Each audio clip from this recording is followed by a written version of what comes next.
എല്ലാവർക്കും നമസ്കാരം. അപ്പം നമുക്ക് ഇന്ന് വളരെ ചുരുക്കി എന്താണ് ജൈവ കൃഷി, എന്തിനാണ് ജൈവ കൃഷി, അതുപോലെ തന്നെ എങ്ങനെയാണ് ജൈവ കൃഷി എന്ന് നോക്കാം. ആദ്യമായി തന്നെ എന്താണ് ജൈവ കൃഷി?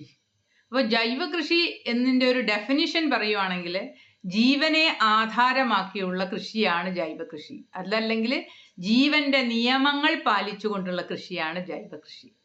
അപ്പോൾ പലപ്പോഴും പലർക്കും സംശയമുണ്ട്, ഈ പാരമ്പര്യ കൃഷിയാണോ ജൈവ കൃഷി എന്ന്.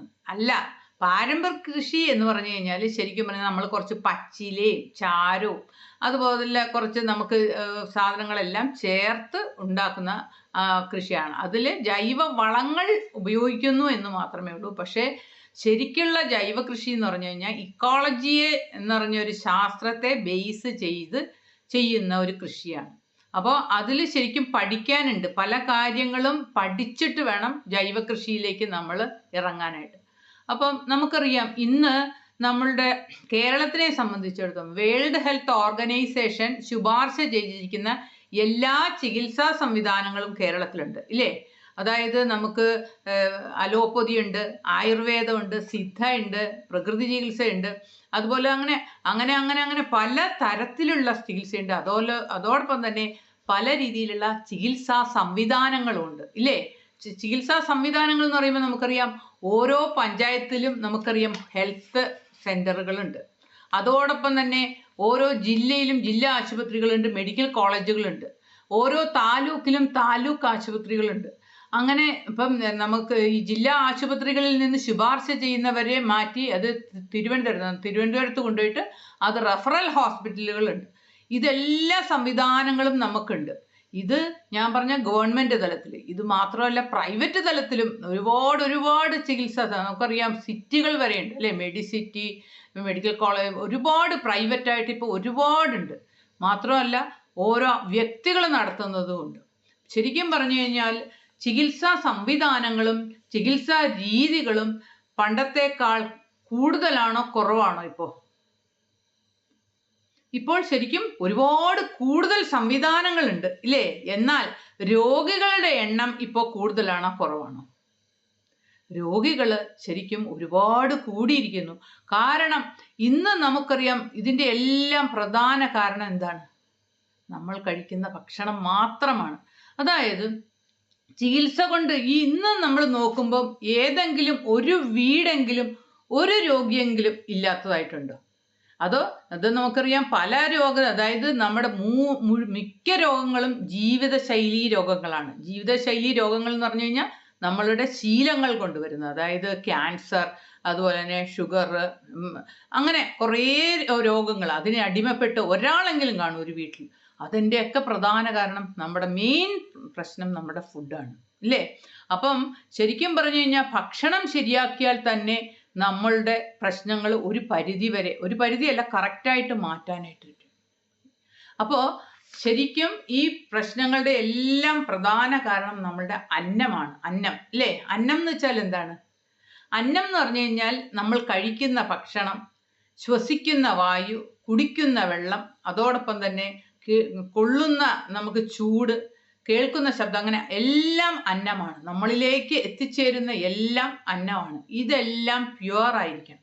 ഇതെല്ലാം പ്യുവർ ആക്കാനായിട്ട് ഏത് രീതിയാണ്? അതിനു വേണ്ടിയാണ് നമ്മൾ ജൈവ കൃഷി ചെയ്യുന്നത്. മനസ്സിലായല്ലോ? അപ്പൊ ജൈവ കൃഷി എന്തിനാണെന്ന് മനസ്സിലായില്ലേ? അതായത് നമ്മളുടെ ബോഡിയിൽ ഇമ്പ്യൂരിറ്റീസ് ഒന്നും വരാതെ നല്ല ശുദ്ധമായ ഒരു ജീവിതം നയിക്കാൻ വേണ്ടിയാണ് നമ്മൾ ജൈവ കൃഷി. നമുക്കറിയാം, ഇന്നിപ്പം പല വലിയ ഡോക്ടേഴ്സ്, IT പ്രൊഫഷണൽസ്, അതുപോലെ സെലിബ്രിറ്റീസ് എല്ലാം ജൈവ കൃഷിയിലേക്ക് മാറിയിട്ടുണ്ട്. നമുക്ക് നോക്കാം, ഇപ്പം യൂട്യൂബൊക്കെ നോക്കുമ്പോൾ കാണാം, ഒരുപാട് പേര് 5 സെൻറ്റും 10 സെൻറ്റും മാത്രമുള്ളവരൊക്കെ ടെറസിലും അതല്ലെങ്കിൽ വീടിൻ്റെ പരിസരത്തും എല്ലാം എന്തെങ്കിലുമൊക്കെ വെച്ച് പിടിപ്പിച്ച് അവരെല്ലാം ഇപ്പം ഹെൽത്ത് കോൺഷ്യസ് ആണ്. അവരെല്ലാം കുറേ കാര്യങ്ങൾ മനസ്സിലാക്കിയിട്ടുണ്ട്. അതുകൊണ്ടാണ് അവർ ഇത് ജൈവ കൃഷിയിലേക്ക് മടങ്ങുന്നത്. ഇവരൊന്നും രാസകൃഷി അല്ല ചെയ്യുന്നത്. അപ്പോൾ ഈ ജൈവ കൃഷിയിലേക്ക് നമ്മൾ മടങ്ങാനുള്ള പ്രധാന കാരണം ഇതാണ്. അപ്പം അന്നം ശരിയാക്കണം. അന്നം എന്ന് പറഞ്ഞു കഴിഞ്ഞാൽ ഞാൻ പറഞ്ഞില്ല, അന്നമയ കോശം മനോമയ കോശം എന്ന് പറയുന്ന നല്ല അന്നം കഴിച്ചാൽ മാത്രമേ നമുക്ക് നല്ല മനസ്സുണ്ടാവുള്ളൂ. മനോമയ കോശം വിജ്ഞാനമയ കോശം. വിജ്ഞാനം എന്ന് പറഞ്ഞാൽ നമുക്ക് അറിവ് അങ്ങനെയാണ് കിട്ടുന്നത്. അങ്ങനെയാണ് തേജോമയ കോശം. നമുക്ക് നല്ല അറിവ് കിട്ടുമ്പം ഏത് വ്യക്തികളാണ് നല്ല അറിവുണ്ടെങ്കിൽ അവർക്ക് നല്ല തേജസ് ഉണ്ടാവും. അതാണ് ആനന്ദമയ കോശം എന്നാണ് നമ്മൾ പഠിപ്പിച്ചിരിക്കുന്നത്. അതായത് അന്നമയ കോശം, മനോമയ കോശം, മനോമയ കോശം, വിജ്ഞാനമയ കോശം, വിജ്ഞാനമയ കോശം, തേജോമയ കോശം, തേജോമയ കോശം, ആനന്ദമയ. അപ്പം നമ്മൾ മനുഷ്യന്റെ തന്നെ ഏറ്റവും അടിസ്ഥാനമായ കാര്യം എന്താ? ആനന്ദം. ആനന്ദത്തിലേക്ക് എത്തിച്ചേരുക എന്നുള്ളതാണ്. ആനന്ദം കിട്ടാനായിട്ടുള്ള ഏത് കുറുക്ക് വഴിയും മനുഷ്യൻ ചെയ്യും. അപ്പം ശരിയായിട്ടുള്ള ഒരു ജൈവ കൃഷി ചെയ്താൽ നമുക്ക് എന്ത് കിട്ടും? ആനന്ദവും കിട്ടും, ആരോഗ്യവും കിട്ടും, എല്ലാം കിട്ടും. അതായത് ശരിക്കും എല്ലാ രീതിയിലുള്ള ഹെൽത്ത് കിട്ടാനായിട്ടുള്ള ഒരു ചെയ്യുന്ന കാര്യമാണ് ജൈവ കൃഷി. മനസ്സിലായില്ല? അപ്പൊ ജൈവ കൃഷി എന്തിനാണ് നമ്മൾ ചെയ്യേണ്ടത്? നമ്മുടെ അതായത് ആരോഗ്യമുള്ള മണ്ണ്, അതിൽ ആരോഗ്യത്തോടെ വളരുന്ന സസ്യം, അതിലെ പോഷക മൂല്യമുള്ള ഭക്ഷണം, ഇതിലൂടെ മാത്രമേ മനുഷ്യന്റെ ആരോഗ്യം സംരക്ഷിക്കാൻ സാധിക്കുകയുള്ളൂ. അപ്പൊ അതിനുവേണ്ടിയാണ് നമ്മൾ ആരോഗ്യമുള്ള മണ്ണ് എങ്ങനെ ഉണ്ടാക്കാം? അതിനാണ് ജൈവ കൃഷി. അപ്പൊ ജൈവ കൃഷി എന്തിനാണെന്ന് നമുക്ക് മനസ്സിലായല്ലോ. അപ്പൊ ജൈവ കൃഷി എന്ന് പറഞ്ഞു കഴിഞ്ഞാൽ നമുക്ക് നമ്മളുടെ ആരോഗ്യം ഉണ്ടായി, നമ്മുടെ ആനന്ദം ഉണ്ടാകാനും, നമ്മളുടെ എല്ലാ രീതിയിലും നമ്മൾ ഒരു ജൈവ കൃഷി ചെയ്യുമ്പോൾ ശരിക്കും അതിൽ നിന്ന് കിട്ടുന്ന നമ്മളുടെ ഫിസിക്കൽ എക്സസൈസ് ഒരു പ്രധാനം, പിന്നെ നമുക്ക് കിട്ടുന്ന നല്ല എയറേഷൻ, അതുപോലെ തന്നെ നമുക്ക് ചെയ്യുമ്പോൾ പ്രവൃത്തിയിലുള്ള ഒരു ആനന്ദം, നമുക്ക് ഒരു ചെടി വളരുന്നതും പൂവിടുന്നതും കായ്ക്കുന്നതും ഒക്കെ നമ്മൾ കുഴിച്ചു വെച്ചിട്ട് ചെയ്യുമ്പോൾ അതിൻ്റെ ഒരു പ്രത്യേക ആനന്ദമുണ്ട് ഇല്ലേ? എല്ലാവർക്കും ഇല്ലേ? അത് പ്രത്യേകിച്ച് ജൈവ കൃഷിയിലൂടെ വരുമ്പോൾ നമുക്ക് ബോഡിക്കും ഭയങ്കര നല്ല. പക്ഷേ അതൊരു രാസവള കൃഷിയോ അത് നമ്മൾ പലതരം പെസ്റ്റിസൈഡ്സ് ഒക്കെ ഉപയോഗിച്ച് നമ്മുടെ ഹെൽത്ത് തന്നെ പോവുകയാണ് ചെയ്യുന്നത്. അപ്പോൾ അതിനാണ് നമ്മൾ പ്രധാനമായിട്ടും ജൈവ കൃഷി ചെയ്യേണ്ടത്. അപ്പം ഇതാണ് ജൈവ കൃഷി എന്തിനാണെന്ന് പറഞ്ഞാൽ. ഇനിയിപ്പം എങ്ങനെയാണ് ജൈവ കൃഷി എന്ന് നോക്കാം. അപ്പം ജൈവ കൃഷി ചെയ്യാനായിട്ട് ചില മെത്തേഡ്, ചുമ്മാ ശരിക്കും പലരും പറയുന്ന പോലെ എന്തെങ്കിലും പച്ചിലയോ ചാണകമോ ചാരമോ മാത്രം ഇട്ട് ചെയ്യുന്ന അല്ല ജൈവ കൃഷി. ജൈവ കൃഷി ചെയ്യാനായിട്ട് ചില കാര്യങ്ങളെല്ലാം കൃത്യമായിട്ട് ചെയ്ത് തന്നെ വേണം ജൈവ കൃഷി.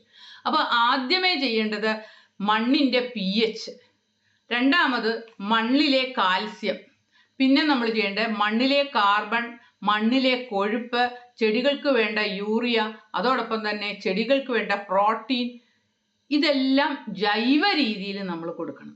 രാസമായിട്ടല്ല കൊടുക്കണം, ഇതെല്ലാം ജൈവ രീതിയിൽ കൊടുത്തുകൊണ്ട് വേണം ഒരു ജൈവ കൃഷി ചെയ്യാനായിട്ട്. അപ്പം ഞാൻ ആദ്യം പറഞ്ഞത് എന്താ? മണ്ണിൻ്റെ pH കഴിഞ്ഞാൽ അറിയാം, പൊട്ടൻഷ്യൽ ഓഫ് ഹൈഡ്രജൻ അതൊരു അളവ് പോലാണ്. 0 മുതൽ 14 വരെയാണ്. 7 സെൻട്രൽ നില, ന്യൂട്രൽ നില. 7 നിന്ന് താഴോട്ട് പോകുന്നതോറും അസിഡിക് ആവുന്നു. അതോടൊപ്പം തന്നെ 7 നിന്ന് മുകളിലേക്ക് പോകുന്നതിനും അത് ക്ഷാരഗുണമുള്ളതാവുന്നു. 7 നിലനിർത്തുക എന്നുള്ളതാണ്. അപ്പം കൃഷിയിലെ വിജയം എന്ന് പറയുന്നത് മണ്ണിൻ്റെ pH 7 നിലനിർത്തുക എന്ന്. അതായത് 6.5-നും 7.5-നും ഇടയ്ക്കായാലും മതി. അതാണ് കൃഷിയിലെ വിജയം. അപ്പം നമ്മൾ ആദ്യമേ ഞാൻ പറഞ്ഞു pH ബാലൻസ് ചെയ്തിട്ട് വേണം ജൈവ കൃഷി ചെയ്യാൻ. pH ബാലൻസ് ചെയ്യാനായിട്ട് പരമ്പരാഗതമായി നമ്മൾ ഉപയോഗിച്ചുകൊണ്ടിരുന്നത് കുമ്മായമാണ് അല്ലേ? ഈ കുമ്മായം നമ്മൾ മണ്ണിലേക്ക് ഇടുമ്പോൾ ഒരുപാട് ദോഷങ്ങളുണ്ട്.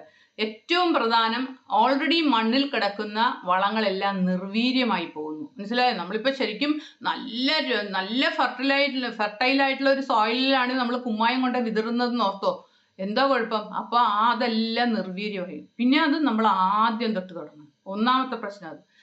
രണ്ടാമത്തെ കാര്യം, മണ്ണിലെ ഉൾപ്പെടെ മുഴുവൻ സൂക്ഷ്മജീവികളും നശിച്ചു പോകുന്നു. കാരണം നമുക്കറിയാം, ഒരു കുമ്മായത്തിൽ കൊണ്ട് നമ്മൾ കൈയിട്ടാൽ പൊള്ളും, നല്ല ചൂടായിരിക്കും. എക്സോതെർമിക് റിയാക്ഷൻ എന്നാണ്. അതായത് ചൂടിനെ പുറത്തോട്ട് വിടുന്ന റിയാക്ഷൻ നടക്കുകയാണ്. അതുകൊണ്ട് തന്നെ കുമ്മായം ഇടുമ്പം മണ്ണിലെ സൂക്ഷ്മജീവികൾ, മണ്ണിര ഉൾപ്പെടെ എല്ലാം ചത്തുപോകും. മൂന്നാമത്തെ കാര്യം, നമ്മൾ മണ്ണിലേക്ക് ഇത് ഇടുമ്പോൾ പല ചെടികളുടെ വേര് വെന്തുപോകും. നാലാമത്തെ കാര്യം, ചെടികളിൽ നമ്മൾ കുമ്മായം ഇടുമ്പോൾ pH പെട്ടെന്ന് അങ്ങ് കയറി ഒരു 9-10 ചെന്നിട്ട് അത് കഴിഞ്ഞിട്ട് അത് ഉടൻ തന്നെ താന്ന് നമ്മൾ എത്രയിലായിരുന്നു. ശരിക്കും പറഞ്ഞു കഴിഞ്ഞാൽ കേരളത്തിൻ്റെ മണ്ണിൻ്റെ pH ഒക്കെ സാധാരണഗതിയിൽ എല്ലായിടത്തും നോക്കുമ്പോൾ 4.5 തന്നെയാണ്. അപ്പോൾ ഈ 4.5 ഞാൻ ആദ്യമേ പറഞ്ഞ പോലെ അത് ആദ്യമേ കയറി 9 ഒക്കെ ചെന്നിട്ട് അത് താന്ന് എത്രയിലായിരുന്നോ വന്നത്. അപ്പം 4.5 ആ 4.5 വരുന്നത് എത്ര നാൾ കൊണ്ടാണ്? ഏതാണ്ട് ഒരു 45 ദിവസം മാത്രമേ അതുകൊണ്ട് കാര്യമുള്ളൂ. അതും കയറി പോയി പിന്നെ താഴെ വന്നു. അപ്പം ഇങ്ങനെയുള്ള പല പല ബുദ്ധിമുട്ടുകളും നമ്മൾ എന്താണ് ഒരു കുമ്മായം ഉപയോഗിച്ചാൽ ഉണ്ടാവും. വേറൊരു കാര്യം പറഞ്ഞു കഴിഞ്ഞാൽ കുമ്മായം ഉപയോഗിച്ചു കഴിഞ്ഞാൽ ഒരു 10-15 ദിവസത്തിന് ശേഷം മാത്രമേ നമുക്ക് വളം ഉപയോഗിക്കാൻ പറ്റുള്ളൂ. കാരണം അപ്പോഴേ ആ മണ്ണിന്റെ pH നമുക്ക് ഒരു രീതിയിലായി എന്ന് പറയാൻ പറ്റുള്ളൂ. പക്ഷേ നമ്മൾ ഉപയോഗിക്കുന്ന pH ബൂസ്റ്റർ എന്ന് പറഞ്ഞു കഴിഞ്ഞാൽ ഓർഗാനിക് കാർബണും കാൽസ്യം കാർബൺ. അപ്പം ഞാൻ നേരത്തെ പറഞ്ഞത് കുമ്മായം എന്ന് പറഞ്ഞു കഴിഞ്ഞാൽ കാൽസ്യം ഹൈഡ്രോക്സൈഡ് ആണ്. നമ്മൾ ഉപയോഗിക്കുന്നത് കാൽസ്യം കാർബണേറ്റ് അഥവാ പച്ചക്കക്ക പൊടിച്ചത്. അതായത് കടലിലെ മുരിങ്ങക്കക്ക പൊടിച്ച അതാണ്. കടലിൽ എന്താന്ന് പറഞ്ഞു കഴിഞ്ഞാൽ ദയാൽ സാർ എപ്പോഴും പറയും കടലിനെ കൃഷിയിടത്തിലേക്ക് കൊണ്ടുവരിക. കടലിലാണ് എല്ലാ സൂക്ഷ്മ മൂലകങ്ങളും ഉള്ളത്. അതുകൊണ്ടാണ് പറയുന്നത് കടലിനെ കൃഷിയിടങ്ങളിലേക്ക് കൊണ്ടുവരിക. അപ്പം കടലിലുള്ള മുരിങ്ങക്കക്ക പൊടിച്ച് ഓർഗാനിക് കാർബണും മറ്റു പലതും ചേർത്തുണ്ടാക്കുന്നതാണ് pH ബൂസ്റ്റർ.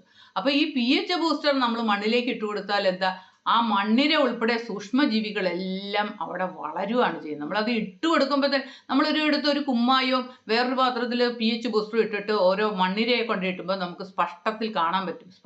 സ്പഷ്ടമായിട്ട് തന്നെ കാണാം. കാരണം ആ മണ്ണിര ആ pH ബൂസ്റ്ററിൽ കിടക്കുമ്പോൾ അത് നല്ലതായിട്ട് ഇങ്ങനെ സന്തോഷത്തോടെ കിടക്കും. പക്ഷേ നമ്മൾ കുമ്മായത്തിലിടുന്ന അത് മരണവെപ്രാളം ഇട്ടുകൊണ്ട് ഇങ്ങനെ ഇതാക്കുന്നത് നമുക്ക് കാണാൻ പറ്റും. ഇതുപോലെ അത് നമുക്ക് കാണാൻ പറ്റുന്ന അതുപോലെ തന്നെ സൂക്ഷ്മജീവികളുണ്ട് ഒരുപാട്. ഇവയെല്ലാം നമ്മൾ ഈ കുമ്മായം ഇടുമ്പോൾ ചത്തുപോകുക എന്നുള്ളത്. അപ്പം നമ്മൾ ഇത് ഈ ആദ്യത്തെ പ്രശ്നം എന്താണ്, നമ്മൾ ഇത് ഇടുമ്പോഴത്തേക്കും സൂക്ഷ്മജീവികളെല്ലാം ചത്തുപോകുന്നു, വേര് വെന്തു പോകുന്നു എന്ന് പറഞ്ഞ കുമ്മായം ഇട്ട. പക്ഷെ ഇത് ഞാൻ പറഞ്ഞില്ലേ നല്ല തണുത്ത ആണ്. അതുകൊണ്ട് തന്നെ ഒരിക്കലും ഒരു പ്രശ്നമില്ലെന്ന് മാത്രമല്ല വളത്തിനോടൊപ്പം തന്നെ നമുക്ക് pH ബൂസ്റ്റർ ഇടാം. മറ്റേത് വളമിട്ടിട്ട് നമ്മൾ കുമ്മായം ഇട്ടിട്ട് 15 ദിവസം വെയിറ്റ് ചെയ്യേണ്ടത്, വളത്തിനോടൊപ്പം തന്നെ നമുക്ക് pH ബൂസ്റ്റർ ഇടാം. അടുത്ത പ്രശ്നം എന്താണ്, നമ്മൾ ഇത് ഇടുമ്പോഴത്തേക്കും പെട്ടെന്ന് കയറി 10, 9 അതിലേക്കൊക്കെ പോകും pH. പക്ഷേ നമ്മളുടെ pH ബൂസ്റ്റർ ഇട്ട് കഴിഞ്ഞാൽ അത് 7 തന്നെ ബാലൻസ് ചെയ്തിരിക്കും. എപ്പോഴാണോ മണ്ണിന്റെ pH കുറയുന്നത് അപ്പോൾ മാത്രം മണ്ണുമായിട്ട് പ്രവർത്തിക്കുക. അല്ലെങ്കിൽ അതിന്റെ തരികൾ, അതാണ് നമ്മളുടെ pH ബൂസ്റ്ററിനകത്ത് കുറെ തരികൾ കാണാം.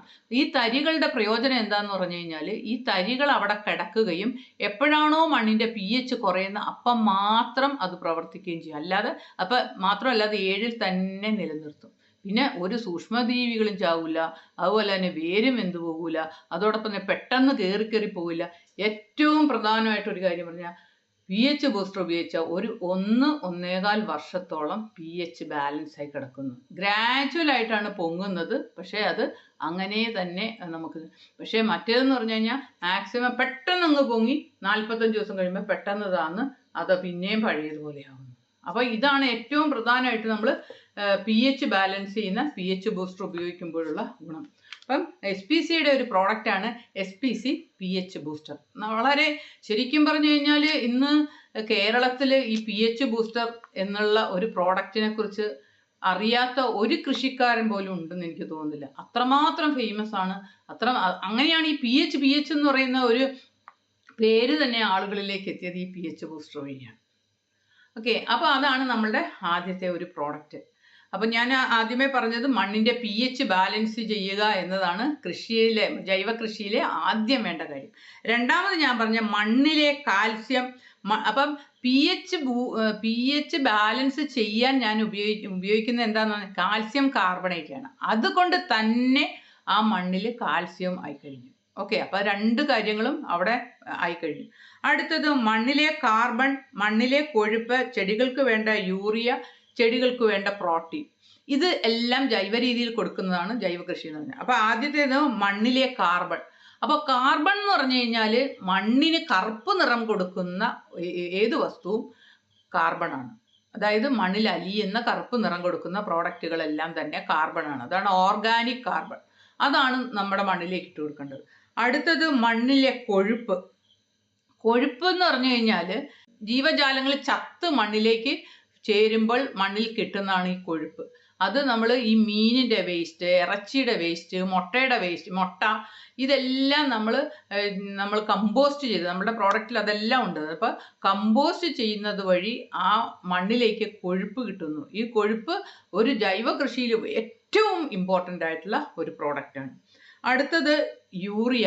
യൂറിയ എന്ന് പറഞ്ഞു കഴിഞ്ഞാൽ നൈട്രജൻ്റെ തന്നെ, നമുക്കറിയാം നൈട്രജൻ്റെ ഫോം തന്നെയാണ് യൂറിയ. ഈ യൂറിയ കോൺസെൻട്രേറ്റഡ് യൂറിയ എന്ന് പറഞ്ഞു കഴിഞ്ഞാൽ പക്ഷികളുടെ കാഷ്ടത്തിൽ നമുക്ക് കാണുന്ന വെള്ള നിറത്തിലുള്ള ഒരു പോർഷനില്ലേ, അതാണ് കോൺസെൻട്രേറ്റഡ് യൂറിയ.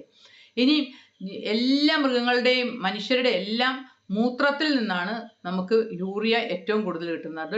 അത് നമുക്ക് ലിക്വിഡ് ആയിട്ടുള്ള ഫോമിലുള്ള യൂറിയ ആണ്. ഇത് മണ്ണിലേക്ക് ഏറ്റവും അത്യാവശ്യം വേണ്ട. അതാണ് ഞാൻ ഈ ശരിക്കും നമ്മൾ ജൈവകൃഷി ചെയ്യുന്നവർക്കറിയാം, ഈ ചാണകവും ഗോമൂത്രവും കൂടി കൊടുത്തു കഴിഞ്ഞാൽ ഗോമൂത്രത്തിനാണ് കൂടുതൽ ഗുണം. പലരും ഗോമൂത്രം വേസ്റ്റാക്കി കളഞ്ഞേച്ച് ചാണകം മാത്രം കളക്ട് ചെയ്ത് കൊണ്ട് കൃഷിയിടങ്ങളിലേക്ക് ഇടും. പക്ഷെ ഗോമൂത്രത്തിലാണ് യൂറിയ ഏറ്റവും കൂടുതലുള്ളത്. അടുത്തത് ചെടികൾക്ക് വേണ്ട പ്രോട്ടീൻ. അപ്പോൾ പ്രോട്ടീൻ കുറഞ്ഞു കഴിഞ്ഞാൽ എന്താ കുഴപ്പമെന്ന് പറഞ്ഞാൽ പുഷ്പിക്കത്തില്ല. പല ചെടികളിലും നമ്മുടെ മണ്ണിൽ ഓർഗാനിക് ആയിട്ടുള്ള കൃഷി ചെയ്യുന്ന പല മണ്ണിലും പ്രോട്ടീൻ ഇല്ല. ഈ പ്രോട്ടീൻ എന്ന് പറഞ്ഞു കഴിഞ്ഞാൽ ഏറ്റവും കൂടുതൽ നമുക്ക് കിട്ടുന്നത് ജീവജാലങ്ങളുടെ വേസ്റ്റിൽ നിന്നും അതോടൊപ്പം തന്നെ പിണ്ണാക്ക് വർഗ്ഗങ്ങളിൽ നിന്നുമാണ് പ്രോട്ടീൻ കൂടുതൽ കിട്ടുന്നത്. അപ്പം ഈ പ്രോട്ടീൻ മണ്ണിലേക്ക് വന്നില്ലെങ്കിൽ ഈ പല മരങ്ങളും പല ചെടികളും പൂക്കാതെ ഇങ്ങനെ നിൽക്കും, വർഷങ്ങളോളം നിൽക്കുന്ന പ്രധാനമാണ് ആ മണ്ണിൽ പ്രോട്ടീൻ ഇല്ലാത്തത് കൊണ്ടാണ്. അപ്പോൾ ഇതെല്ലാം ഞാൻ പറഞ്ഞത് രാസമായിട്ടുള്ള കാര്യങ്ങളല്ല, ഇതെല്ലാം ജൈവ രീതിയിൽ കൊടുക്കേണ്ട കാര്യങ്ങളാണ്. അപ്പം ഇത്രയും സാധനങ്ങൾ മണ്ണിലേക്ക് ഇട്ട് കൊടുത്താൽ മാത്രമേ ജൈവ രീതിയിൽ ഒരു സമ്പൂർണമായ വളപ്രയോഗം ആകത്തുള്ളൂ. അപ്പം ഇതുപോലെ ചെടികൾക്ക് മണ്ണിലെ കാർബൺ, മണ്ണിലെ കൊഴുപ്പ്, ചെടികൾക്ക് വേണ്ട യൂറിയ, ചെടികൾക്ക് വേണ്ട പ്രോട്ടീൻ, ഇവയെല്ലാം അടങ്ങിയ ഒരു സമ്പൂർണ്ണ വളമാണ് ഭൂമിത്ര. അപ്പോൾ ഭൂമിത്രയുടെ അകത്ത് ഞാൻ പറഞ്ഞല്ലോ പലതരം പിണ്ണാക്കുകൾ, അതുപോലെ തന്നെ മീൻ എക്സ്പോർട്ട് ചെയ്യുന്ന മീനിൻ്റെ മുഴുവനും വേസ്റ്റ് നമ്മൾ കൊണ്ടുപോയി കമ്പോസ്റ്റ് ചെയ്ത് അതിനകത്ത് ആഡ് ചെയ്യുന്നുണ്ട്. അതോടൊപ്പം തന്നെ ഓർഗാനിക് കാർബൺ ഉണ്ട്. ഇതെല്ലാം ചേർത്ത ഒരു സമ്പൂർണ്ണ വളമാണ് ഭൂമിത്ര. ഓക്കെ, അത് നമ്മളുടെ SPCയുടെ ഒരു പ്രോഡക്റ്റാണ്. അടുത്തത് ബയോ പവർ എന്ന് പറഞ്ഞാൽ ഭൂമിത്ര പോലെ തന്നെ, എന്നാൽ തന്നെ അതിനകത്ത് കൂടുതലായിട്ട് നമുക്ക് അതിനകത്ത് പലതരം പിണ്ണാക്കുകളും അതോടൊപ്പം തന്നെ ഏറ്റവും പ്രധാനമായിട്ട് ഒരു സാധനം കിട്ടുന്നതാണ് കടലിൽ നിന്നെടുക്കുന്ന ഒരു സീവീഡ് ഉണ്ട്.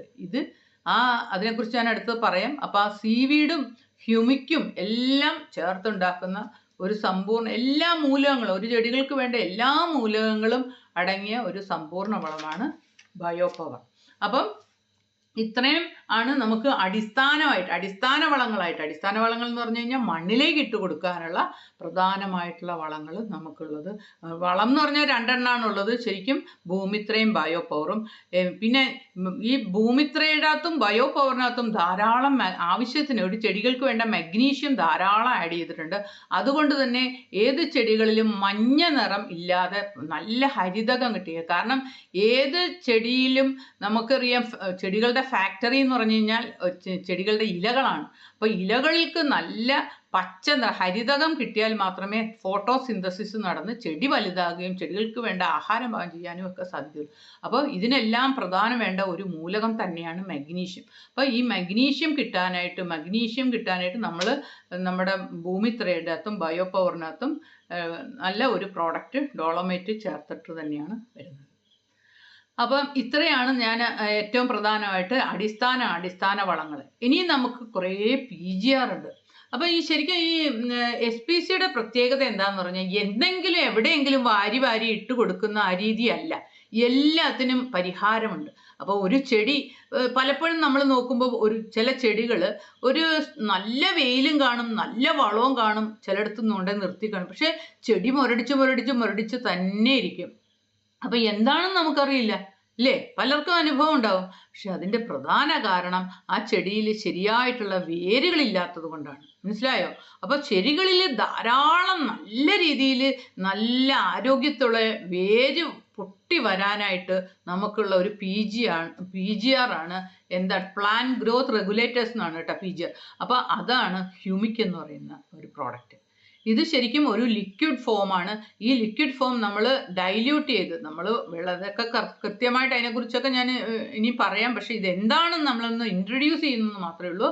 അപ്പം ഇത് കൃത്യമായ രീതിയിൽ മണ്ണിലേക്ക് ഒഴിച്ചു കൊടുത്താൽ ചെടികളിൽ ധാരാളം വേര് പൊട്ടി വളരുകയും ചെടി പെട്ടെന്ന് വലുതാകുകയും ചെയ്യും. കാരണം മണ്ണിലുള്ള വളങ്ങളെ വലിച്ചെടുക്കാനുള്ള വേരുകളില്ലെങ്കിൽ ഒരു കാര്യവും ഇല്ലല്ലോ. അതാണ് ഹ്യൂമിക്. ഇനി അടുത്തത് ഫൾവിക്കാണ്. SPCയുടെ ഫൾവിക്ക് എന്ന് പറഞ്ഞു കഴിഞ്ഞാൽ ഈ ചെടികളിൽ കോശവിഭജനം നടക്കുമ്പോഴാണ് ചെടികൾ വളരുന്നത്. ഓക്കെ, അപ്പം നല്ല രീതിയിൽ കോശവിഭജനം ചെയ്ത് വലിയ ഇലകൾ വന്ന് ചെടി പെട്ടെന്ന് വളരാനായിട്ട് ചെടികൾക്ക് കൊടുക്കേണ്ട പ്രോഡക്റ്റാണ് SPCയുടെ ഫൾവിക്ക്. ഇതൊക്കെ നമ്മൾ ചോട്ടിലും കൊടുക്കാം, ഇലകളിലും കൊടുക്കാം. ഇലകളിലൊക്കെ കൊടുക്കണം. ഇലകളിൽ എന്താ കൊടുത്താൽ ഗുണം എന്ന് പറഞ്ഞു കഴിഞ്ഞാൽ ഇലകളുടെ അടിയിൽ ചെറിയ സുഷിരങ്ങളുണ്ട്. ഇതിനെ പേര് സ്റ്റൊമാറ്റ എന്നാണ്. അപ്പോൾ ഈ സ്റ്റൊമാറ്റ വഴി നമ്മൾ ഈ ഇഞ്ചക്ഷൻ കൊടുക്കുന്നതും ഫുഡ് വായിക്കൂടി കഴിക്കുന്നതുമായിട്ട് വ്യത്യാസമുണ്ടല്ലോ. അതുപോലെ തന്നെയാണ് നമ്മൾ ഈ ഇലകളിലേക്ക് സ്പ്രേ ചെയ്ത് കൊടുക്കുമ്പോൾ പെട്ടെന്ന് അങ്ങ് ചെടികൾ വലിച്ചെടുക്കും. അത് മണ്ണുമായിട്ട് ബന്ധമില്ല. അങ്ങനെ ചെടികൾക്ക് കൊടുക്കാൻ പറ്റിയ ഒരു PGR ആണ് ഫൾവിക്ക്. ചെടി കോശവിഭജനം നടന്ന ചെടി നല്ലതായിട്ട് വളരാനായിട്ട് ഉപയോഗിക്കുന്നതാണ് ഫൾവിക്ക്. ഓക്കെ, ഇനിയിപ്പോൾ ചെടി നല്ല രീതിയിൽ വേര് പിടിച്ചു നല്ല രീതിയിൽ വളർന്നു വന്നു കഴിഞ്ഞാൽ നമുക്ക് എന്താ വേണ്ടത്? ചെടി പൂക്കണം അല്ലേ? ചെടികളിൽ നല്ല രീതിയിൽ പൂക്കണം. പിന്നെ നമുക്ക് ഞാൻ ഇപ്പം പറഞ്ഞ ഈ SPCയുടെ തന്നെ ഹ്യൂമിക്കും ഫൾവിക്കും ഇത് രണ്ടും കൂടി നമുക്ക് ഒന്നിച്ച് വേണേൽ കൊടുക്കാം. പലർക്കും അത് സെപ്പറേറ്റ് ആയിട്ട് വാങ്ങണമെന്നില്ല. അതിന് FH എന്നുള്ളൊരു പ്രോഡക്റ്റ് കൂടിയുണ്ട്. അത് നമ്മൾ ചെടികളിൽ നല്ല രീതിയിൽ വേരും വന്നു ചെടി നല്ല രീതിയിൽ വളരാനും എല്ലാത്തിനും ഒന്നിച്ച് കൊടുക്കാൻ പറ്റുന്ന FH. ഓക്കെ, അത് കഴിഞ്ഞിട്ടാണ് ഞാൻ പറഞ്ഞത് ചെടികളിൽ നമുക്ക് വേണ്ടത് പൂക്കൾ അല്ലേ? പൂക്കേണ്ട പ്രായവും കാലവുമായാൽ ചെടികൾ പൂക്കണം. ഈ പൂക്കാനായിട്ട് നമ്മൾ കൊടുക്കേണ്ടത് എന്താ? പ്രോട്ടീൻ കൊടുക്കണം. അതാണ് നമ്മുടെ അമിനോ ആണ്. അമിനോ എന്ന് പറഞ്ഞു കഴിഞ്ഞാൽ പ്രോട്ടീനാണ്. അപ്പം ഇത് ശരിക്കും ഈ പ്രോട്ടീൻ ചെടികളിലേക്ക് നേരിട്ട് നമ്മൾ കൊടുക്കുമ്പോൾ ചെടി ഓട്ടോമാറ്റിക്കലി അത് പെട്ടെന്ന് അങ്ങ് ചെടി പൂക്കുന്നു. അതാണ് ചെടികളിലെ പൂക്കാനുള്ള പ്രോഡക്റ്റ് അമിനോ. ഇനിയും പൂത്തു കഴിഞ്ഞാൽ നമ്മളെല്ലാവരും വളരെയധികം സന്തോഷിക്കും. നിന്റെ ചെടി നന്നായിട്ട് പൂത്തല്ലോ എന്ന്. പക്ഷേ പൂത്ത പൂക്കളെ കായ്കളാക്കാനായിട്ട് ആ ചെടിക്ക് വേണ്ട എല്ലാ മൂലകങ്ങളും ചെടിയിൽ ഉണ്ടെങ്കിൽ മാത്രമേ ചെടികൾ ആ പൂവിനെ കായാക്കി മാറ്റുള്ളൂ ഇല്ലേ? അല്ലെങ്കിൽ മുഴുവൻ പൊഴിഞ്ഞു പോകും. റംബൂട്ടാനൊക്കെ പലരും പൊഴിയുന്നു, മാങ്ങ ഇപ്പോൾ പൊഴിയുന്നു. ഇതെല്ലാം പ്രധാന കാരണം ആ ചെടിയിൽ ആ പൂക്കളെ മുഴുവൻ കായാക്കാനുള്ള മൂലകങ്ങളുടെ ഡെഫിഷ്യൻസിയാണ്. അപ്പം പൂക്കളെ കായാക്കാനായിട്ട് നമുക്ക് കൊടുക്കാൻ പറ്റിയതാണ് സീവീഡ് ജെൽ കേട്ടോ. സീവീഡ് ജെൽ എന്ന് പറഞ്ഞു കഴിഞ്ഞാൽ സർഗാസം സീവീഡ് എന്ന് പറയുന്ന ഒരു പ്രത്യേകതരം കടൽ പായലുണ്ട്. ആ പായലിനകത്ത് എല്ലാവിധ സൂക്ഷ്മ മൂലകങ്ങളും ഉള്ളതായിട്ട് കണ്ടുപിടിച്ചിട്ടുണ്ട്.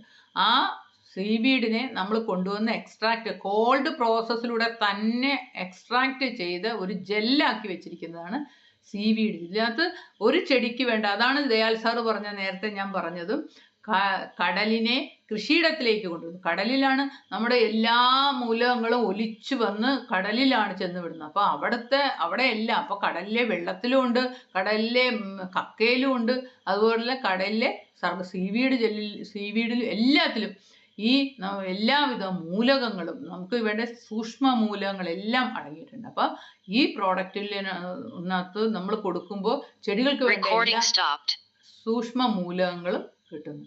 ഓക്കെ, അപ്പം സീവീഡ് ജെല്ലിന്റെ തന്നെ വേറെ ഒരു പ്രോഡക്റ്റ്, അതായത് സീവീഡ് ജെല്ലിന്റെ കോൾഡ് പ്രോസസ്സിലൂടെ ചെയ്തതാണ് ജെല്ല്. പക്ഷെ ഇത് ഹോട്ട് പ്രോസസ്സിലൂടെ നമുക്ക് പെട്ടെന്ന് ചെടികൾക്ക് എടുക്കാൻ പറ്റിയ രീതിയിൽ കിട്ടുന്ന ഒരു പ്രോഡക്റ്റാണ് സീസൈഡ്. നമ്മളുടെ സീവീഡ് ജെല്ലിന് ഒരു പ്രത്യേകതയുണ്ട്. പലപ്പോഴും പല സീവീഡ് ജെല്ലും പലരും ഉപയോഗിച്ചിട്ട് പലരും പറയുന്ന ഇറിഗേഷൻ ടൈമിലൊക്കെ മുഴുവനും അത് നമ്മൾ നോസിലസൊക്കെ സ്റ്റക്കായിട്ട് നമ്മൾ വെള്ളം പോകാതെ അത് ബ്ലോക്കായി പോകുന്നു എന്നുള്ളൊരു വലിയ കാണും. പക്ഷേ നമ്മളുടെ സീവീഡ് എക്സ്ട്രാക്റ്റ് നമ്മൾ വെള്ളത്തിലേക്ക് ഇട്ട് കലക്കിയിട്ട് നമ്മൾ അരിപ്പയിൽ കൂടി അരിച്ചു നോക്കിയാൽ ഒന്നും അവിടെ ഇല്ല. എല്ലാം നല്ല സ്ട്രെയിനറിൽ നമുക്ക് നോക്കുമ്പോൾ തന്നെ കാണാം, ഒന്നും ബാലൻസ് ഇല്ലാതെ മുഴുവൻ താഴോട്ട് പോകും.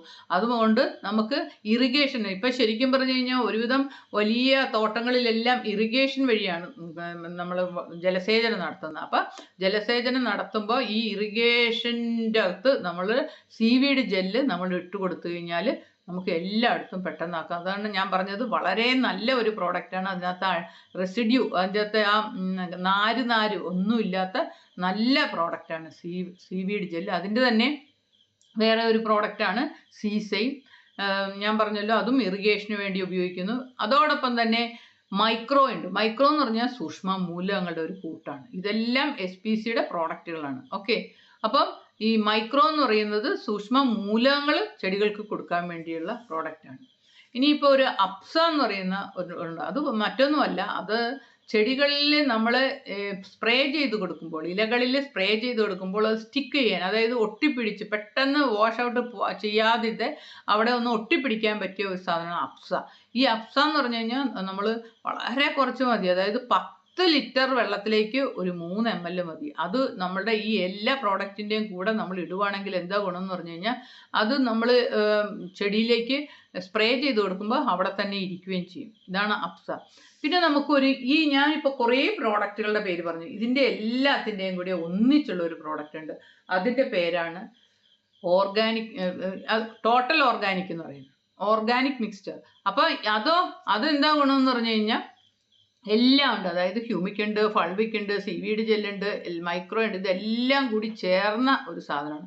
അപ്പം അത് നമ്മൾ ചെടികളിലേക്ക് ഇട്ട് കൊടുത്തു കഴിഞ്ഞാൽ, ഇപ്പം മറ്റേ എല്ലാം കൂടി കുറേശ്ശെ വാങ്ങാൻ താല്പര്യം ഇല്ലാത്തവർക്ക് ഇതൊരൊറ്റ സാധനം ഇടയ്ക്കിടയ്ക്കൊന്ന് ചെടികൾക്ക് ഒഴിച്ചു കൊടുത്താൽ നല്ല രീതിയിൽ ചെടി നല്ല ടേസ്റ്റാണ്. അതാണ് നമ്മുടെ ഈ ജൈവ രീതിയിൽ കൃഷി ചെയ്യുമ്പോൾ 2-3 ഗുണമുള്ളതിൽ ഏറ്റവും പ്രധാനമായിട്ടുള്ളൊന്ന് ടേസ്റ്റാണ്. എല്ലാത്തിനും നല്ല ടേസ്റ്റാണ്. ഷെൽഫ് ലൈഫ് ഉണ്ട്. അതോടൊപ്പം തന്നെ നല്ല ഷേപ്പും എല്ലാം കിട്ടും. അതുകൊണ്ട് എല്ലാത്തിനും ഏറ്റവും നല്ല ബെസ്റ്റ് സാധനം തന്നെയാണ് ഇത്. ഇനിയിപ്പം നമുക്കറിയാം, ഇതെല്ലാ പ്രശ്നങ്ങളും ഉണ്ടെങ്കിലും പലപ്പോഴും ചെടികളിൽ വരുന്ന ഒരു പ്രശ്നമാണ് ഫംഗസ്, ഇല്ലേ? ഫംഗസ് വരിക എന്ന് പറഞ്ഞാൽ സങ്കടം വരും. വലിയ മരങ്ങളൊക്കെ ആയി വരുന്ന ചെടി, ചിലപ്പം ഈ പ്ലാവ്, അതുപോലെ തന്നെ മാവ്, പ്ലാവിനൊക്കെ ഏറ്റവും കൂടുതൽ ഫംഗസ് വന്നിട്ട്, അതായത് അതിൻ്റെ കൊമ്പുകൾ ഉണങ്ങി അല്ലെങ്കിൽ ഇലകൾ മഞ്ഞളിച്ച് പെട്ടെന്ന് ചെടി അങ്ങോട്ട് നശിച്ചു പോകുന്നു. ഇതിൻ്റെ പ്രധാന കാരണം പ്രത്യേകതരം ഫംഗസാണ്. ഈ ഫംഗസിനെ എതിർക്കാനുള്ള സാധനം കൂടി നമ്മുടെ PGRലുണ്ട്. അതിൻ്റെ പേരാണ് ക്യൂർ പ്ലസ്. ഈ ക്യൂർ പ്ലസ് ഇതെന്ന് പറഞ്ഞു കഴിഞ്ഞാൽ ശരിക്കും നമ്മൾ ഫംഗസിനെ നിയന്ത്രിക്കാനായിട്ട് ഇപ്പം എല്ലാവരും ചെയ്യുന്ന ബോർഡോ മിശ്രിത, അല്ലേ? ബോർഡോ മിശ്രിതം എല്ലാവരും കേട്ടിട്ടുണ്ടാകും, തുരിശുങ്കുമാർ. അപ്പോൾ ഈ ബോർഡോ മിശ്രിതം എന്ന് പറയുന്നത് ഒരു കോണ്ടാക്ട് ഫംഗിസൈഡാണ്. കോണ്ടാക്ട് ഫംഗിസൈഡ് എന്ന് പറഞ്ഞു കഴിഞ്ഞാൽ എവിടെയാണോ ആ ഫംഗസ് ഉള്ളത് അവിടെ നമ്മൾ ഇത് അങ്ങ് സ്പ്രേ ചെയ്യുമ്പോൾ അത് ചത്തുപോകും. എന്നാൽ നമ്മുടെ ക്യൂർ പ്ലസ് എന്ന് പറഞ്ഞു കഴിഞ്ഞാൽ ഒരു സിസ്റ്റമിക് ഫംഗിസൈഡാണ്. ഇത് നമ്മൾ മണ്ണിലേക്ക് അല്ലെങ്കിൽ ചെടികളുടെ വേരിലേക്ക് എവിടെ കൊടുത്താലും അത് ചെടി തന്നെ വലിച്ചെടുത്ത് ഫംഗസിനെതിരെ പ്രവർത്തിക്കുന്നു എന്നുള്ളതാണ് ഇതിൻ്റെ ബെനിഫിറ്റ്. അപ്പം ഇത്രയൊക്കെയാണ് പ്രധാനമായിട്ടുള്ള നമ്മുടെ PGR. മാത്രമല്ല നമുക്ക് ഇനിയുമുണ്ട് കുറേ പ്രോഡക്റ്റുകൾ. അതായത് ജീവാണുവളങ്ങളുണ്ട്. പുതിയതായിട്ട് വന്ന കുറേ ജീവാണുവളങ്ങൾ എന്ന് പറഞ്ഞു കഴിഞ്ഞാൽ ശരിക്കും അത് മണ്ണിലേക്ക് കുറച്ച് ജീവാണുക്കളെ കൊണ്ട് ഇട്ട് കൊടുത്താൽ മതി. അത് അവിടെ കടന്ന് വളർന്ന് ശരിക്കും ചെടികൾക്ക് വേണ്ട നൈട്രജനും ഫോസ്ഫറസും പൊട്ടാസ്യവും എല്ലാം കൊടുക്കുന്നു. അതാണ് ജീവാണുവളം.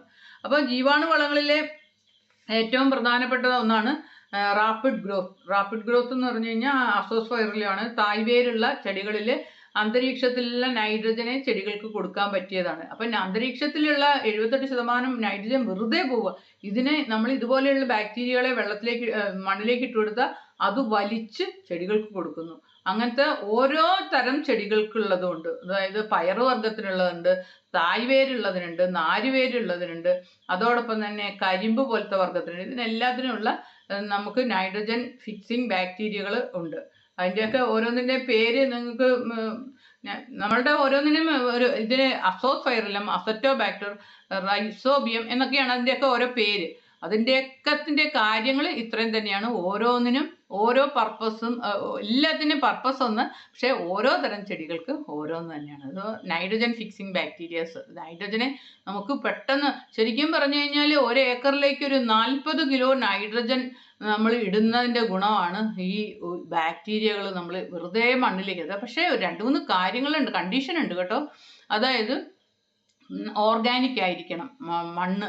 പിന്നെ ഇത് നമ്മൾ ഉപയോഗിക്കുന്ന ഒരു വൈകുന്നേരമായിരിക്കും. മണ്ണിൻ്റെ pH ബാലൻസ്, ഇതൊക്കെ ഒരു ജീവികളാണ്. ഈ ജീവികൾ അവിടെ പ്രവർത്തിക്കുന്നത് കൊണ്ടാണ്. അതുകൊണ്ട് തന്നെ അതിൻ്റെതായ ഒരു നനവ് വേണം. അങ്ങനെയൊക്കെയുള്ള ചില പ്രശ്നങ്ങളുണ്ടെന്ന് മാത്രം. അത് നമുക്ക് ജൈവ കൃഷിയിൽ ശരിക്കും ഒഴിച്ചുകൂടാൻ പറ്റാത്ത ഒന്ന് തന്നെയാണ് ഇതുപോലെ ജീവാണുവളങ്ങൾ.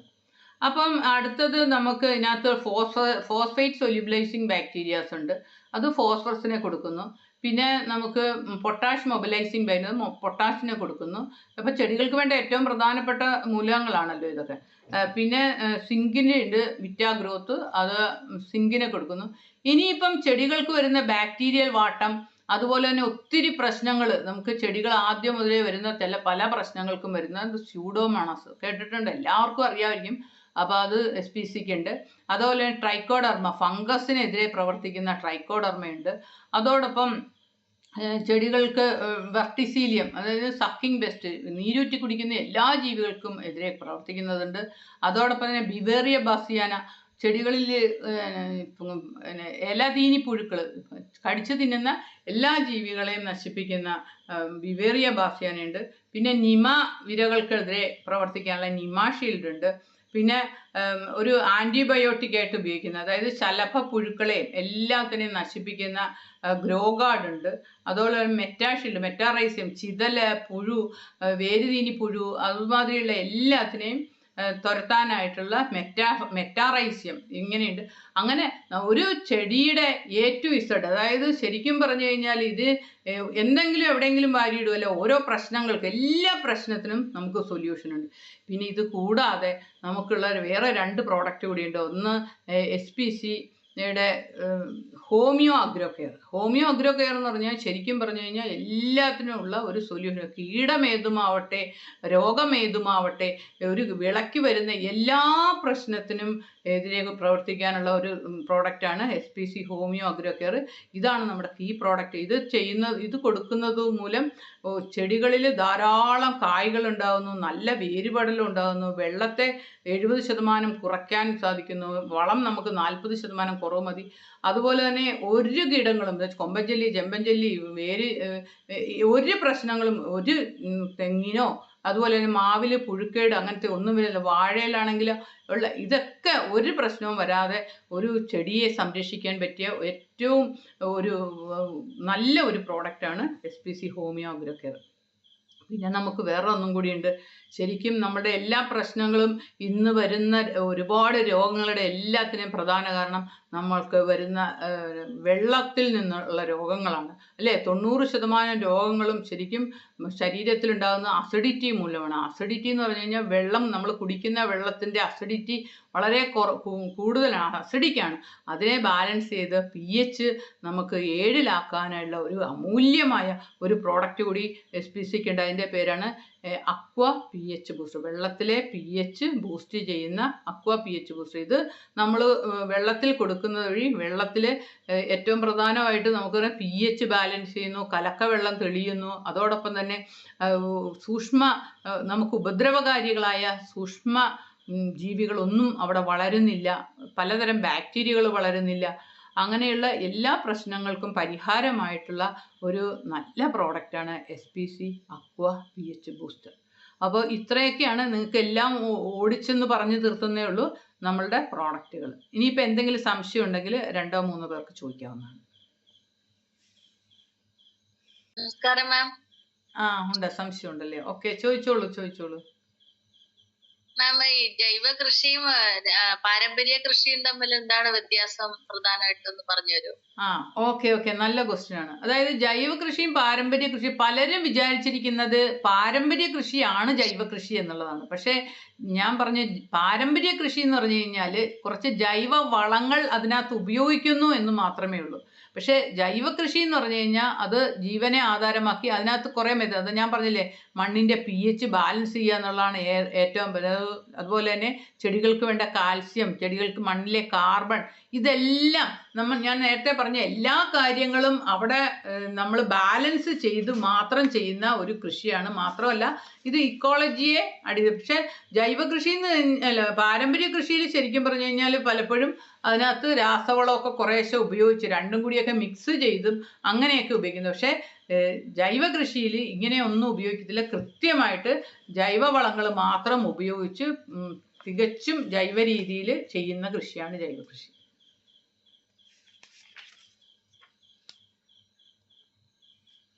മനസ്സിലായോ? അതായത് ഞാൻ നേരത്തെ പറഞ്ഞ മണ്ണിന്റെ pH, മണ്ണിലെ കാൽസ്യം, മണ്ണിലെ കാർബൺ, മണ്ണിലെ കൊഴുപ്പ്, ചെടികൾക്ക് വേണ്ട യൂറിയ, ചെടികൾക്ക് വേണ്ട പ്രോട്ടീൻ, ഇവയെല്ലാം ജൈവ രീതിയിൽ കൊടുത്തുകൊണ്ട് ചെയ്യുന്ന ഒരു കൃഷിയാണ് ജൈവ കൃഷി. നമ്മുടെ ഈ അക്വാ പിഎച്ചിന്റെ സൊല്യൂഷനിൽ നമുക്ക് ഹോമിയോ അഗ്രകെയർ കലർത്താൻ പറ്റുമോ? പറ്റും, തീർച്ചയായും പറ്റും. അപ്പൊ രണ്ടും കൂടെ ഒരുമിച്ച് മിക്സ് ചെയ്ത് ചെടികൾക്ക് ഒഴിക്കുന്നതിന് കുഴപ്പമില്ലല്ലോ? അതാണ് നല്ലത്, ഒരു കുഴപ്പമില്ല. കാരണം ഞാൻ നാളെ ചെയ്യാൻ പോവാണ്. എന്റെ തണ്ണിമത്തന്റെ കൃഷിയിൽ നാളെ ഒഴിക്കേണ്ട വളം അതാണ്. ആ, നല്ലത് തന്നെ. അപ്പൊ അക്വാ പിഎച്ച് നിങ്ങളുടെ കിണറ്റിലാണോ ഇട്ടിരിക്കണേ അതോ ടാങ്കില്? ഇല്ല, ഇത് എനിക്ക് പറമ്പിലാണ്. അപ്പൊ ടാങ്കിലേക്ക് വെള്ളം അടിച്ചിട്ട് അതിൽ നിന്ന് എടുത്താണ് ഒഴിക്കുന്നത്. അപ്പം ഓരോ സ്ഥലത്ത് ഓരോ ഡ്രം വെച്ചിരിക്കുക. അപ്പൊ ആ ഡ്രമ്മില് വളം കലക്കിയിട്ടാണ് ഞാനിപ്പം ഒഴിച്ചോണ്ടിരിക്കുന്നത്. അപ്പൊ നാളെ അക്വാ പിഎച്ചും ഈ ഹോമിയോ അഗ്രകെയറും കൂടെ കൂട്ടി കലർത്തിയിട്ട് ആ വെള്ളം ഒഴിക്കാതെ വെച്ച് നനയ്ക്കാതിരിക്കുകയാണ്. ഓക്കെ, നല്ല കാര്യമാണ്. രണ്ടും ആയിക്കോളൂല്ലോ. ഞാൻ SPCയുടെ വളങ്ങൾ മാത്രം ഉപയോഗിച്ച് ചെയ്യുന്ന കൃഷിയാണ്. തണ്ണിമത്തനാണ്. ഏതാണ്ട് 650 തടവുണ്ട്. അപ്പം നമ്മള് 2-3 കാര്യങ്ങൾ ശ്രദ്ധിക്കണം സാറേ. ആദ്യമേ ട്രൈക്കോകെയർ കൊടുത്തുകൊണ്ട് തുടങ്ങണം. അതുപോലെ തന്നെ നമ്മുടെ സ്യൂഡോഗ്രോയും ഇടയ്ക്ക്, ഇത് രണ്ടും നമ്മുടെ കയ്യിൽ വെക്കണം. തുടക്കത്തിലെ തന്നെ നമ്മുടെ ട്രൈക്കോകെയർ കൊടുത്തിട്ട് തുടങ്ങണം, അല്ലെങ്കിൽ ഫംഗസ് വരാനും ഒക്കെ ചാൻസ് ഉണ്ട്. അത് തുടങ്ങിയോ സാറ്? തുടങ്ങിയപ്പോ ഞാൻ 8-ാം തീയതി തുടങ്ങിയതാണ്. ഇന്നിപ്പോ 26, 18 ദിവസമായി. ട്രൈക്കോകെയർ കൊടുത്തോ? വീശാൻ തുടങ്ങുന്നു. ട്രൈക്കോകെയർ കൊടുത്തോ? ട്രൈക്കോകെയർ അത് നടുന്ന സമയത്ത് ഞാൻ ആ വളത്തിന്റെ കൂടെ മിക്സ് ചെയ്തിട്ട് കൊടുത്തായിരുന്നു. അത് മതി. നമ്മുടെ pH ബൂസ്റ്ററും ഭൂമിത്രയും ബയോഗ്രീനും കൂടെ കൊടുത്തപ്പോ അതില് മിക്സ് ചെയ്തിട്ട് ഇട്ടിരുന്നു. പിന്നെ ഇടയ്ക്ക് നമ്മൾ സ്യൂഡോഗ്രോയും കൂടി ഒന്ന് സ്പ്രേ ചെയ്തെടുത്താൽ മതി. പിന്നെ എപ്പോഴെങ്കിലും എന്തെങ്കിലും കീടങ്ങൾ ഉണ്ടോ എന്ന് ശ്രദ്ധിച്ചുകൊണ്ടിരുന്നാൽ മതി. ഓക്കെ, ഹോമിയോ കൊടുത്താൽ കീടം ഈ മത്തൻ വണ്ട് വന്നു തുടങ്ങിയിട്ടുണ്ട്. അതിന് മാഡം പറഞ്ഞ പോലെ ഗ്രീൻ ഗാർഡിയൻ എന്ത് സാധനം നമ്മൾ തുടക്കത്തിലേ തന്നെ നോക്കുക കേട്ടോ. മത്തൻ വണ്ട മഞ്ഞ നിറത്തിൽ അത് തുടക്കത്തിലേ തന്നെ കൺട്രോൾ ചെയ്ത് പോണം.